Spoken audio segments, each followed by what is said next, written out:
ఇప్పటిదాకా ఇలా సాగింది, ఇక నెక్స్ట్ ఏంటో నా కథ నాకు అర్థం కావట్లేదని ఇప్పుడే కంగారు పడిపోయి కొంతమంది పేషెంట్లు అవుతారు, కొంతమంది చావుకు దగ్గర అవుతారు, కొంతమంది ఆలోచనలో జుట్టు పీక్కుంటారు, కొంతమంది పిచ్చోళ్ళు అయిపోతారు. రేపటిని కూర్చున్న ఆలోచన ఆలోచన ఆలోచన భయం. దేవుడు ఒక మాట చెప్తున్నాడు, దేవుడు ఒక మాట చెప్తున్నాడు. రేపటి రూపం నీకు తెలుసా అని అడుగుతున్నాడు ఆయన. ఎంతమందికి తెలుసో చేతులు ఎత్తండి. రేపటి రూపం ఏందో నీకు తెలుసా అంటే, రేపటి రూపం అంటే ఏంటో తెలుసా ఆయనకి? నేను అడిగిన ప్రశ్న అర్థమైందా మీకు? రేపు ఎలా ఉంటుందో నీకు తెలుసా? రేపటి రూపం నీకు తెలియనప్పుడు, దాని విషయంలో నీ క్లారిటీ లేనప్పుడు నువ్వెందుకు నీ సొంత ఊహలతోకి వెళ్ళిపోతావు? ఇప్పుడు ఎక్కువ శాతం మంది రేపటిని కూర్చి నెగిటివ్గా ఆలోచించుకుంటారు. అబ్బో రేపు ఏం జరిగిద్దో. కొంతమంది ఇప్పటి నుంచి డబ్బులు దాచి పెట్టుకుంటారు, రేపు పెద్ద రోగం వస్తే చూపించుకోవాలని. గ్యారంటీగా సంభవించింది. అదే భవిష్యత్ జాగ్రత్త కోసం బ్రదర్, భవిష్యత్ జాగ్రత్త జాగ్రత్త పడు కాదంటలేదు, కానీ నువ్వు ఊహించే ఊహలు ఎలా ఉన్నాయి తెలుసా? రేపు ఎలా అయిపోయింది, రేపు అలా అయిపోయింది, రేపు నా కథ ఏమైపోయిద్దో, ఎలా మారిపోద్దో ఏమో అని రేపటిని గురించి దాని రూపం తెలియని వీళ్ళు, తెలియని మనం ఇప్పుడు వికృతంగా ఊహించుకోవటాన్ని దేవుడు అసహించుకుంటున్నాడు. నీకేం పిచ్చా? నెగిటివ్గా ఎందుకు ఆలోచించుకుంటున్నావు? నిన్న బాగుంది, నేను తోడై ఉన్నాను. నేడు బాగుంది, నేను తోడై ఉన్నాను. రేపు నేను ఉండనా? నా గురించి కాదులే ప్రభా, నా పిల్లల గురించి. నీకు నేనున్నా, నీ పిల్లలకు నేను లేనా? ఉన్నాను కదా. నిన్నటికి దేవుడను, నేటికి దేవుడను, నేను రేపటికి కూడా దేవుడను.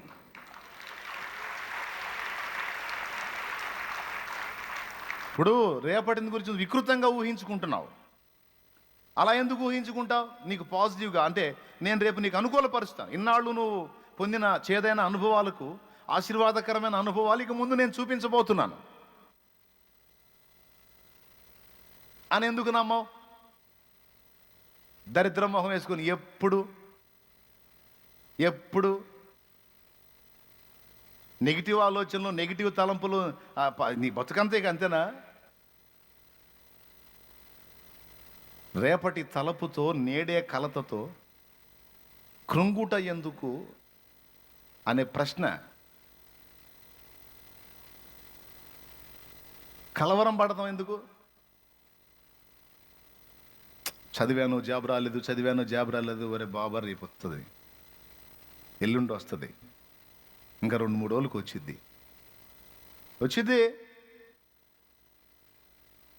దేవుడు పంపిస్తాడు. నిన్ను భూమి మీద పుట్టించి నీకు జీవితాన్ని ఇచ్చినోడు నీకు జీతం వచ్చే పని చూపించడా? కలవరంలో ఎందుకుంటా? నా తండ్రి మీద అనుకుని నెమ్మదిగా ఉండమని దేవుడు చెప్తున్నాడు. బ్రతుకును కూర్చిన కలవరం వద్దు. దేవుడు చెప్పింది చేసి సైలెంట్గా ఉండంతే. ప్రార్థన చేయి అన్నాడు. ప్రార్థన చేసి ఆయన చేతికి అప్పచెప్పి వదిలేసి, దేవుడు కదిలి కార్యం చేసేంత వరకు మొరపెడతా ఉండు, ప్రార్థన చేస్తూ ఉండు, దేవునికి అప్పచెప్పి వదిలేసాయి. ఆ బరువు నువ్వు మొయ్యొద్దు అంటున్నాడు. రేపటి బరువు ఈ రోజుకు పనికిరాదు. రేపే మొద్దు కానీ ఈరోజు బరువు నీకు చాలు. ఈరోజు బరువు ఏడు. నీ పిచ్చి మొహం, నువ్వు రేపటి బరువు వేసుకుంటావు, ఎల్లుండి బరువు వేసుకుంటావు, ఆ తర్వాత రోజు మొత్తం నా రోజులు బరువు అంతా నెత్తిన పెట్టుకొని నువ్వు కూలబడతావు, నన్ను ఇబ్బంది పెడతావు. ఎంతమందికి అర్థమవుతుంది? దేవునికి స్తోత్రం కలుగునుగాక. ఇన్నాళ్ళు నీకు తోడై ఉండి అన్ని విషయాల్లో సహాయం చేస్తూ వచ్చింది నేను కదా. ఇన్నాళ్ళు నీకు తోడై ఉండి, అబ్బా ఇది ఘట్టం, ఇది జటిలమైన సమస్య, నేను దాటలేను అన్న సమస్యలు ఎన్నిటినో దాటించుకొని నిన్ను నిలబెట్టలేదా నేను? ఇన్నాళ్ళు దాటించుకొచ్చినా నేను ఇక ముందు నిలబెట్టనా? కాబట్టి నువ్వు నా మీద ఆనుకోవట్లా. ఆనుకో, అప్పుడు నెమ్మదిగా ఉంటావు. నాకు కావాల్సింది ఏంటంటే నువ్వు నెమ్మదిగా ఉంటావు. నువ్వు ఎంత ఆనందంగా ఉంటావో, ఎంత ప్రశాంతంగా ఉంటావో, ఎంత రిలాక్స్గా ఉంటావో, నీ తండ్రిగా నాకు అంత సంతోషం. నువ్వు ఇబ్బంది పడి, నువ్వు వేదన పడి, నువ్వు కలవరంలో ఉండి గందరగోళం అయిపోయి రేపు ఇవాళ దారుణంగా ఉంది, రేపు ఇంకా దారుణంగా ఉంటుంది, ఆ తర్వాత రోజు ఇంకా దారుణంగా ఉంటుంది, ఆ తర్వాత రోజు ఇంకా దారుణంగా ఉంటుంది, ఇంకా దారుణంగా ఉంటుందని ఎందుకు అట్లా నువ్వు నా యందు నమ్మిక లేక ఉన్నావా? ఆ? నా యందు నమ్మిక లేక ఉన్నావా? కొంతమంది ఇప్పుడు బతికుండి సత్యం నన్ను ఎవరు బారెత్తారని ఆలోచిస్తుంటారు. ఆరోగ్యంగా ఉండి దుఃఖలాగా తిరుగుతా రేపు సత్య సమాధి అట్ట చేస్తారు అని ఆలోచిస్తుంటారు. సోదిమోహంలు ఏం చేయాలా? నువ్వు అంతగా చావాలే కానీ దేవుడు చూడ్డు. నలుగురుగా 40 మందిని పంపించి తీసి ఈడ్చి అవతల పడేపించడు. ఇన్నాళ్ళు భూమి మీద ఈ శరీరాన్ని ఈంతుని తిప్పిన సంవత్సరాలు తిప్పిన దేవుడు ఆ చివరి పని ఆ ఒక్క పని చేయడు.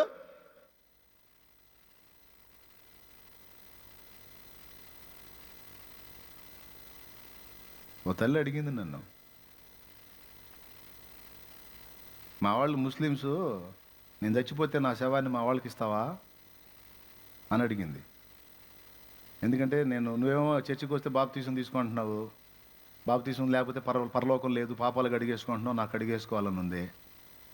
మరి అట్లా నేను గడిగేసుకోవాలి అంటే బాప్తీసం తీసుకోవాలంటే మరి నా శవాన్ని నువ్వు మళ్ళీ వాళ్ళకి ఇస్తావా అని అడిగింది. నేను అన్నాను ఆమెతో, నేనేం బ్యాంకులో వేసుకుంటాను అయిందన్నాను. నీ శవ నేనేం చేసాను పిచ్చిమోహం దానా, నేనేం బ్యాంకులో వేసుకుంటానా? ముందు మారు మనసు పొంది బాప్తీసం ముందు పాపాలు గడిగేసుకో, ఆత్మ రిజిస్ట్రేషన్ అవుతుంది, నిత్య జీవానికి చేరతావు. అంతగా మీ వాళ్ళు అడ్డం తిరిగి ఈ శవం మాది అంటే పువ్వుల్లో పెట్టిస్తా వాళ్ళ శవాన్ని వాళ్ళకి. చూడు, ఈరోజు దుఃఖలాగుండి బాగుండి సచ్చిన తర్వాత శవం గురించి అడుగుతున్నావు. పెద్దావే అయిపోయిన తర్వాత నిజంగానే కొన్ని సంవత్సరాలకు నిద్రించింది, వాళ్ళ బాడీని వాళ్ళకి ఇచ్చాం. మేమేం చేసుకుంటాం? మేము అడ్డం తిరుగుతాం ఆయనది. ఆయా దేవుడిని నమ్ముకున్నాడు, మరి పెట్టిలో పెట్టి సమాధి చేద్దామా అని అడుగుతాం. అన్యుల కుటుంబంలో అడిగితే వాళ్ళు అంటారు, లేదండి మేము మా పద్ధతిలో పారేస్తాం. మీ ఇష్టం వచ్చినట్టు చేసుకోండి. మా మనిషి మాకు రిజిస్టర్ అయిపోయింది అక్కడ. మా ఆత్మ మాకు రక్షించబడింది. ఆ వదిలిన శరీరం నువ్వు ఎట్లా చేసినా, నువ్వు కాల్చినా, బూడిద చేసినా, మట్టిలో పెట్టినా, పాడగట్టినా, నువ్వు ఏం చేసినా తప్పకుండా తిరిగి లేచిద్ది. మహిమ శరీరంతో లేచిద్దే. చేసుకొని చేతనేం చేసుకోపో, ఏమైనా చేసుకోపో. అది ఈరోజు ఇప్పుడు బాగా శుభ్రంగా ఉండి తిరుగుతా సువార్త పని చేయక, 4 ఆత్మలకు సువార్త చెప్పక, ప్రార్థన చేయక, పరిచర్య చేయక, దేవుని పని చేయక, దేవుని చిత్తం నెరవేర్చడానికి ఆలోచనలు కలిగి ఉండకుండా సత్యం ఏం చేయాలా? సత్యం ఎవరు బుడిచిపెడతారు? ఏం ఆలోచనలు, పనికిమాలిన ఆలోచనలు. కాదులేయా నాకు పిల్లలు లేరులే అందుకనంటే, పిల్లలు లేకపోతే దేవుడి పిల్లలు వస్తారు నీకు. దేవుడి పిల్లలు వస్తారండి.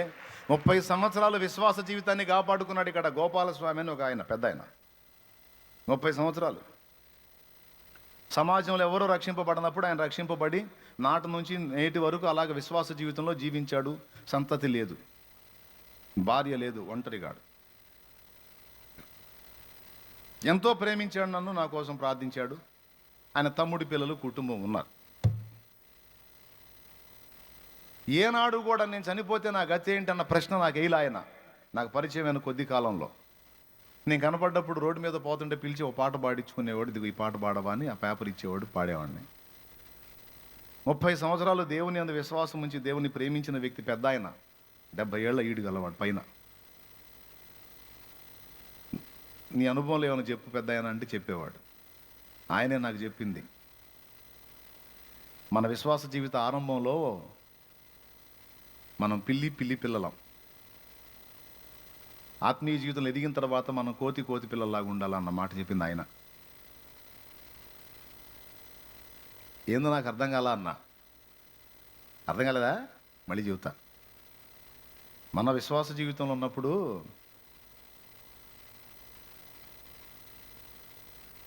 పిల్లి పిల్లలం, ఎదిగిన తర్వాత ఒక దశకు వచ్చిన తర్వాత కోతి పిల్లలం అన్నాడు. నాకు కొంచెం అర్థమయ్యేటట్టు చెప్పు అన్న. ఏం లేదయ్యా, ఒక పిల్లల్ని పెట్టినప్పుడు అది 7 ఇళ్ళు తిరిగిద్దంట. ఆ పిల్లల్ని వేసుకొని వెంటనే తీసుకెళ్ళదు. ఎప్పుడన్నా పిల్లి వెంట పిల్లలు పడడం చూసారా మీరు రోడ్ల మీద? కనపడదు. ఎందుకు తెలుసా? పిల్లి నోట పట్టుకొని పోయిద్ది పిల్లల్ని. అది ఎటుపోయినా అదే నోట పట్టుకొని తీసుకెళ్ళిద్ది. 7 ఇళ్ళు తిరగని 8 ఇళ్ళు తిరగని ఇక్కడ భద్రత లేదు అనుకుంటే పిల్లల్ని మార్చేసిద్ది ఇంకొక ఇంటికి. అక్కడ వాళ్ళకి ఇంటి వాళ్ళకి అనుమానం వచ్చింది, వాళ్ళు పసిగట్టారు నేను ఇక్కడ ఉన్నానన్న సంగతి అర్థమైతే మళ్ళీ అక్కడ నుంచి ఇంకొక ఇంటికి మార్చిద్ది. అట్లా మనోళ్ళు అంటారు చూడు, ఇల్లు మారుతా ఉన్నాడు, నేను పిల్లి కాపురం చేస్తున్నామని. దేవునికి స్తోత్రం. ఐడియా ఉందిగా మీకు? అట్లా అది ఎన్నిళ్ళు మార్చినా పిల్లల్ని అదే పట్టుకొని తల పట్టుకొని పిల్లకి ఏం గాయం కలగకుండా జాగ్రత్తగా పట్టుకొని తీసుకెళ్ళి అక్కడ పెట్టుకుంటుందంట. అంటే విశ్వాసపు ఆరంభ దశలో నువ్వేం చేయాల్సిన పని లేదు, అన్నీ ఆయనే చూసుకుంటాడు. అది అలా పట్టుకొని పోయింది. థ్యాంక్ యూ నా. అన్నీ ఆయనే చూసుకుంటాడు విశ్వాసపు ఆరంభ దశలో. మనం ఎదుగుతున్న కొద్దీ మన లక్షణాలు మారి మనం బాధ్యత లేకుండా ఉండకూడదు. మనం బాధ్యత కూడా మనం కలిగి ఉండాలి. అది ఎలాంటిదంటే, స్టార్టింగ్లో ఆయన నోట పట్టుకొని సమస్తాన్ని తిప్పినట్టు తిప్పుతాడు. రాను ఆ పొజిషన్ మారి మనం కోతిపిల్ల మెట్లోకి వెళ్ళిపోవాలన్నాడు. కోతిపిల్ల వ్యవహారం ఏందో తెలుసా మీకు? తల్లి పట్టుకోదు కోతిపిల్లని. చూడండి కావాలంటే, పిల్లే పట్టుకుంటుంది. ఎంతమందికి తెలుసు? తల్లి పట్టుకుంటుందా పిల్ల పట్టుకుంటుందా? పిల్లే పట్టుకుంటుంది.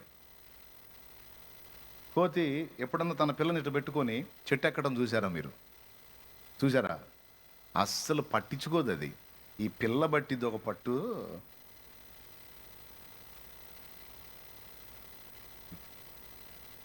ఎక్కుతా చిటారు కొమ్మకి వెళ్ళిపోయింది తల్లి. అదిగో ఇప్పుడు చూడండి, కోతి పట్టుకుందా, దాని పిల్ల పట్టుకుందా? స్టార్టింగ్లో పిల్లి తన పిల్లను పట్టుకుంది. కొద్ది కాలం గడిచిన తర్వాత ఇప్పుడు కోతి పిల్ల అనుభవం అన్నమాట. ఇప్పుడు అది చూడు ఏం పట్టిందో. ఇదేమో పద్ధతిగా నడుస్తుంది, అది తల్లకిందులుగా ఉంది. పిల్ల ఎట్లుంది?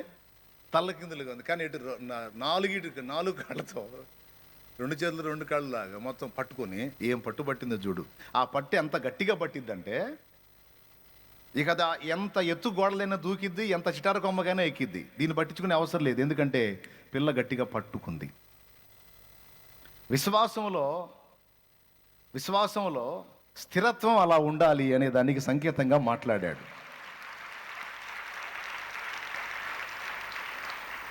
చంచలంగా ఉండకూడదు, విశ్వాసంలో స్థిరత్వం అలా ఉండాలి, పట్టు అలా ఉండాలి. దేవుణ్ణి పడితే వదలకూడదు, ఆయనకి నిశ్చయత కలగాలి. అమ్మవాడు నన్ను వదిలిపెట్టడు, నేను ఎంత తిప్పినా మా అమ్మాయి నన్ను వదిలిపెట్టదు, నేను ఎన్ని మలుపులు తిప్పినా నన్ను వదిలిపెట్టదు, నేను ఎంత ఎత్తుకు తీసుకెళ్ళినా నన్ను వదిలిపెట్టదు. కొంతమంది భక్తులు అట్ట కాదు, కొంచెం ఒక పొజిషన్ నుంచి ఒక పొజిషన్ తీసుకెళ్లేసరికి యేసయ్యను వదిలేస్తారు. ఆయన నాకు చెప్తున్నాడు, ప్రాణం అయినా వదలొచ్చు కానీ దేవుణ్ణి వదలకూడదయ్యా, యేసయ్యను వదలకూడదు.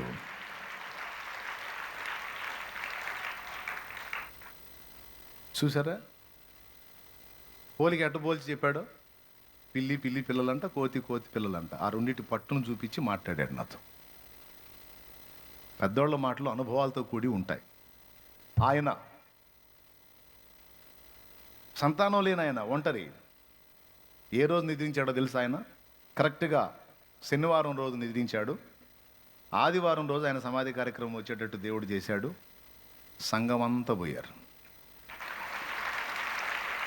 ఆదివారం రోజు అందరూ తెల్లటి బట్టలు కట్టుకొని ఆ పూలల్లో ఆయన్ని పెట్టి, ఆయనకి తెల్లటి బట్టలు తొడిగి సమాధి పెట్టిలో పెట్టి చక్కగా నేను పోయి సువార్త చేసి ఆ రోజు ఇంత కార్యక్రమం చేసి ఆ తెల్లటి భుజాల మీద ఆ పెట్టెలు ఎగుస్తుంటే నాకు తెలిసి ఈ సమాజం మొత్తంలో ఎవరికి ఎన్నడూ జరగనిది, లైఫ్ లాంగ్ ఇక ముందు కూడా ఎవరికి జరగదు అట్లా.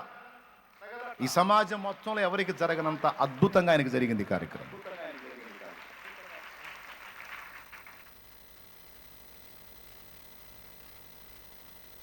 ఈ ముసలోడికి ఏమైద్దో, ఎట్లా జరిగిద్దో, చచ్చిపోయాడంట అనుకుని ఉండొచ్చు ఆ సమాజం. చూపించాడు కళ్ళకి.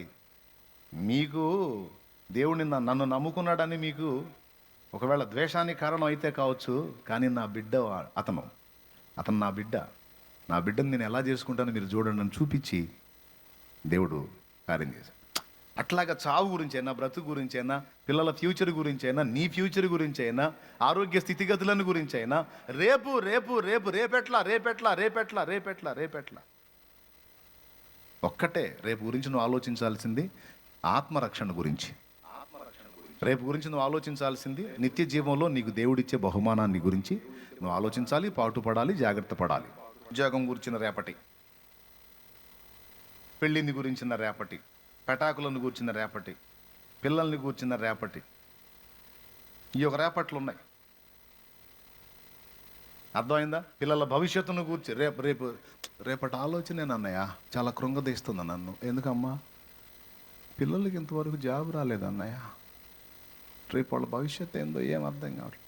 ఆ రేపటిని గురించి నువ్వు ఆలోచించొద్దమ్మా, అది దేవుడు చూసుకుంటాడు. అది నువ్వు డీల్ చేసే రేపు కాదు, అది దేవుడు డీల్ చేసే రేపు. ఆ రేపటి సంగతి నా దేవుడు ఆలోచిస్తాడు. నువ్వు ప్రార్థన చేయి, అప్పుచెప్పు, ప్రశాంతంగా ముందుకు సాగిపోవంట. రేపటి తలపుతో నేడే కలతతో కృంగుట ఎందుకు, కలవరముందకు, నమ్మదగినవాడు ఈ దేవుడు, సర్వకాలము నిన్ను విడువడు. వాగ్దానమే నీకుండగా భయమేలనే ప్రాణమా, వర్ణింపగా సాధ్యమా నీపైన యేసయ్యకున్న ప్రేమ. నిన్నే పిలచి తనలా మలచే యేసుపై ఆనుకో ఆ ప్రాణమా, ఆ యేసునే నమ్ముకో అంతరంగమా. యేసుపై ఆనుకో ఆ ప్రాణమా, ఆ యేసునే నమ్ముకో అంతరంగమా. హృదయమా హృదయమా నా హృదయమా, యేసయ్య ప్రేమను గాంచుమా, యేసయ్య ప్రేమను గాంచుమా. ప్రాణమా ప్రాణమా నా ప్రాణమా, యేసయ్య స్నేహము గోరుమా, యేసయ్య స్నేహము గోరుమా. నిన్నే తలచి నిన్నే వలచి, దేవుడే మనుషుడైన చిత్రము చూడుమా, ఆ దేవుడే దీనుడైన చిత్రము చూడుమా.